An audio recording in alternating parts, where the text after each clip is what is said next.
Hello, this is Reverend J.L. Franklin, President of the Southwest Louisiana Community Coalition for Action. We thank you so much for tuning in with us and tuning in to us.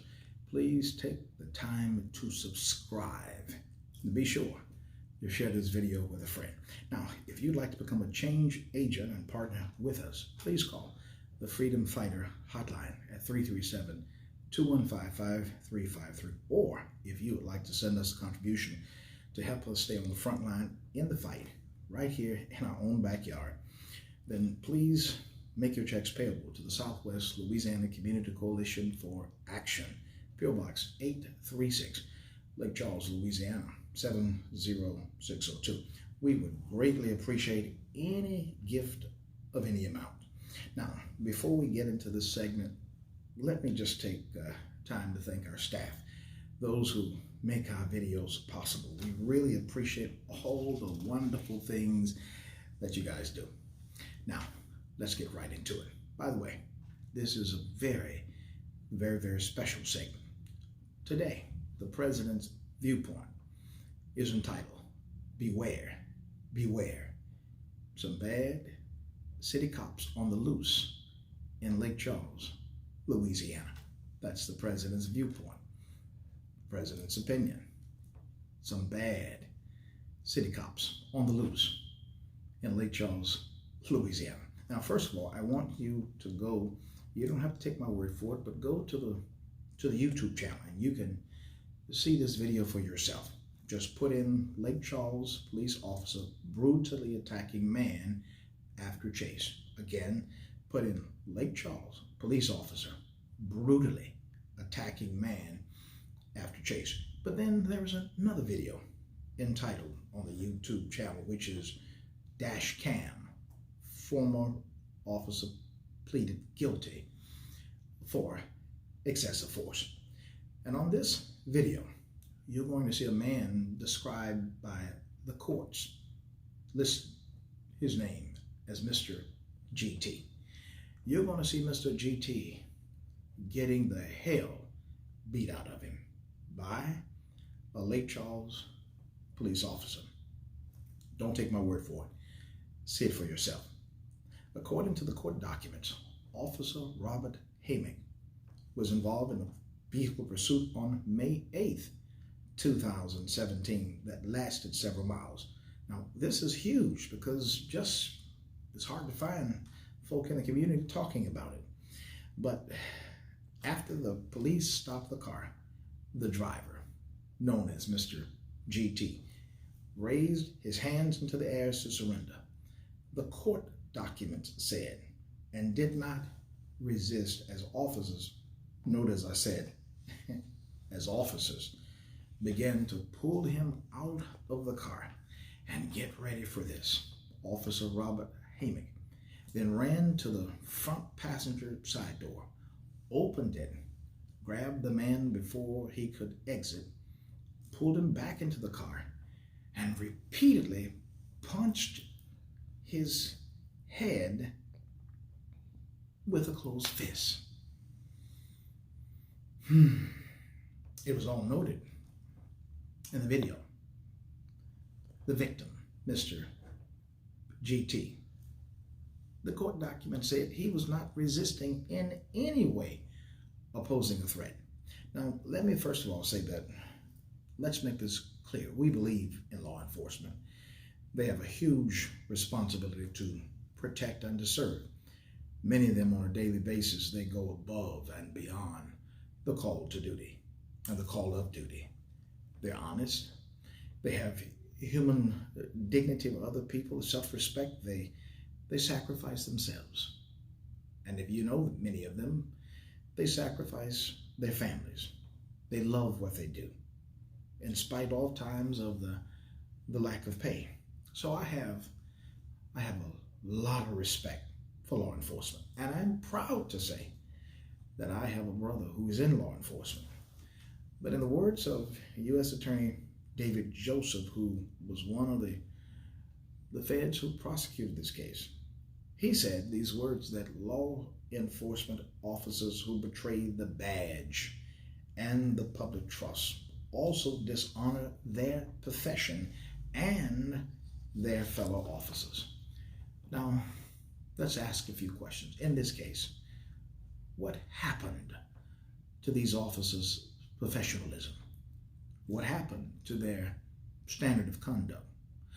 Why didn't they apply their training? And yet, they chose to violate the constitutional rights of the victim. You'll see it in the video. He put his hands up.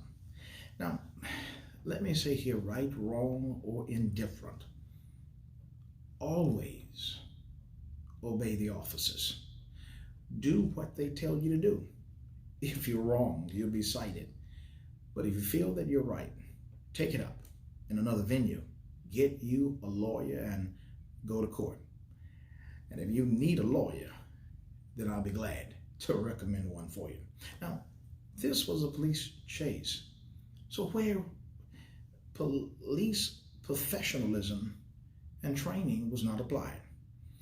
Let me give you some good news and some bad news. First of all, you really have to see this video for yourself. In the video, there are about 9 to 10 officers, 9, 10 white officers, and 1 state trooper. And then there's this white female officer from the Lake Charles Police Department. And then you've got to see the video. Don't take my word for it. One jumped onto the hood of the car. If you don't believe me, please check out the video. The man puts his hands up, the victim. The white female grabs the driver's door, and Officer Robert Haymick comes through the passenger door, and he began to beat the hell out of Mr. GT, Lake Charles' finest. Now, that's about 10 white officers on hand. And that ought to tell you about the ratio of African Americans right here on the police force. And not only does it tell you that, but it also should tell you that African Americans make up almost 50% of the city population here in Lake Charles. Well, Officer Haymick pled guilty about 2 weeks ago to excessive force. And now he faces 10 years in prison and a fine, $250,000. His sentencing date is scheduled for November the 14th, 2019. You've got to stay with me. That's right, another Lake Charles police officer, former Lake Charles PD officer Jared Hebert. He also entered a guilty plea in federal court on last Tuesday morning. Here's the count. 1 misdemeanor count of deprivation of rights under color of law. Officer Hebert pulled out his baton, ran to the front passenger door of the vehicle. Officer Hebert was the one that climbed. Don't take my word for it. You've got to watch the video. Climbed onto the hood of the car, jumped over the front driver's side door. And in the same video, you'll see that when they dragged him out of the car, Officer Hebert kneeled next to the driver and immediately began to strike the driver abdominal area with his baton, and rather with the butt end of the baton, striking him approximately 20 to 30 times. Now, this is all from the court documents. Here's what Officer Hebert said, interestingly enough. He said that since the incident, he's watched the videos several times, and he acknowledged and agreed that the driver, once he stopped, he didn't pose a threat to himself or anyone else for that entire incident. Officer Hebert said in the court documents that he knew that the use of the baton to strike the driver amounted to an unreasonable use of force, and his sentencing date is December 3rd, 2019. Now, remember that he's being charged with 1 misdemeanor count of deprivation of rights under the color of law, and let me be quite frank with you. I doubt very serious if he will get any time at all. You think I'm through, right? Well, I have to tell you, I'm not. Because then there's a third officer whose name is Colin Clerkley. Colin Clerkley, that's a very familiar name in this community. He pled guilty in federal court also on last Tuesday on the same charge, which is one misdemeanor count of deprivation of rights under the color of law for an unrelated incident in 2017. Now, let me unpack this for you. This is really a separate incident, yet it's another Lake Charles police officer pleading guilty to using excessive force in federal court. And get this, both Hebert and Clerkley resign. They were not fired, but they resigned on just last Thursday, citing personal reasons.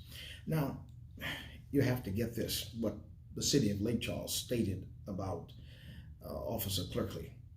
They said no discipline resulted from the pursuit and arrest on July 29th, 2017. But in federal court, he pled guilty. And guess what? I doubt very serious if he will get any time. Now, there were about 9 to 10 officers involved in this precise traffic incident. And there's some questions, perhaps, if anything will be done to the other 7. Or did any of the others violate this man's constitutional rights? And here's a simple question. Why didn't they stop it? That's a good question, isn't it? Now, let me tell you who's missing in this equation. We have some good people in public office, in our city and in our parish, but precisely in this equation, there's some folk missing here. I'll tell you. The first person that's missing is the mayor. Mayor Nick Hunter is missing. But not only is the mayor missing, but our DA, Mr. John DeRoger, is missing. It's been almost 2.5 years. What have we heard from our DA? Oh, here's the question. Will there be any state charges filed on this one? I'm sure he's going to say that when the federal trial is over, he's going to look at the case and he's going to see whether or not if this should go to a grand jury who may or may not bring charges. And let me be honest with you, it won't surprise me, and probably not you as well, that no charges will be filed. Now, the only way we now know about this case, it is because the feds are involved. And you can rest assured that I believe that this is going to cost the city a pretty hefty price in a lawsuit.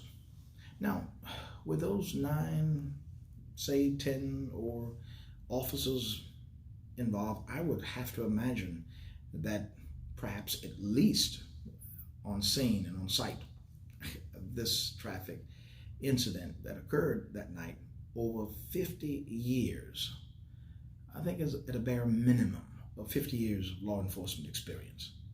Let me set the record straight here. 2 pled guilty on this case, and 1 on another case, but all 3 involving the use of force. In the first case, where are the 7?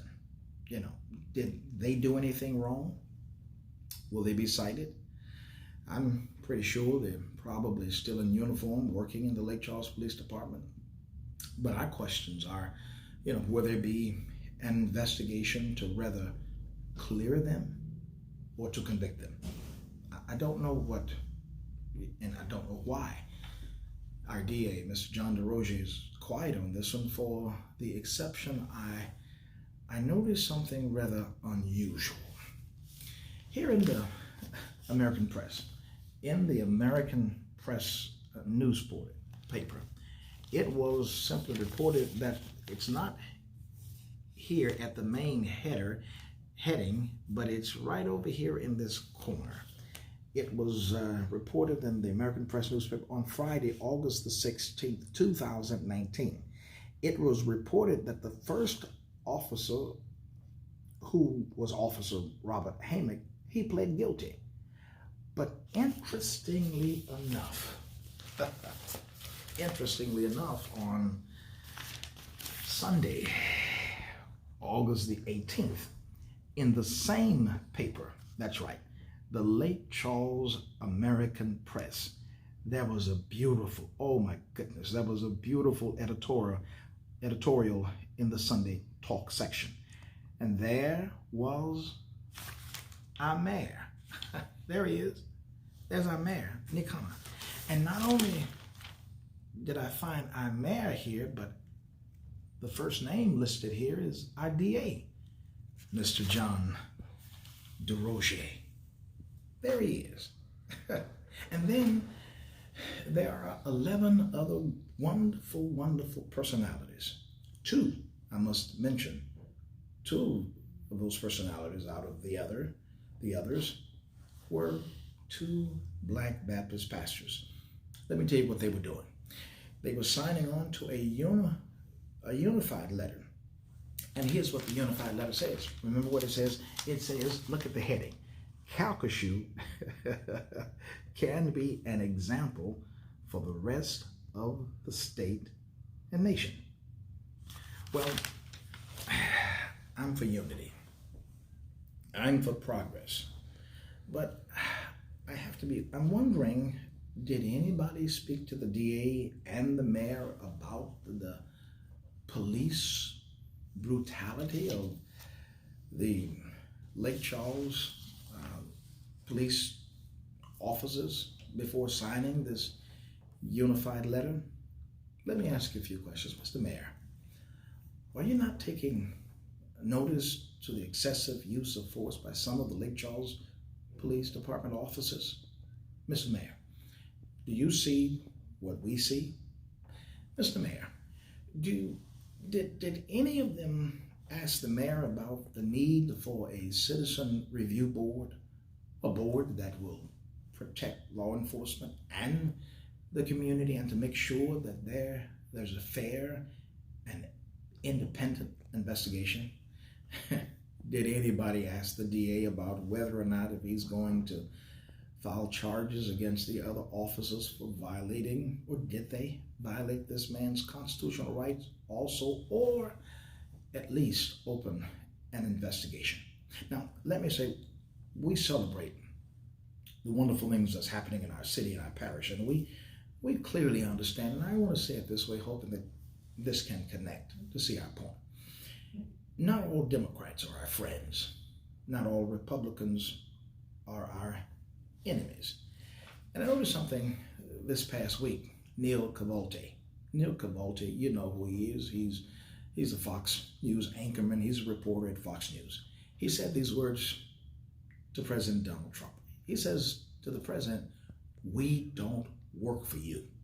Neil Cavalti said this after President Trump accused Fox News for not being friendly toward him anymore.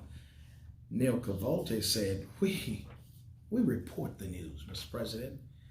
We don't work for you. Now, we know it's tough. And let me clearly say, we have no beef with our mayor. We have no beef with the police chief, Mr. Sean Caldwell, or even with our DA, Mr. John DeRoche.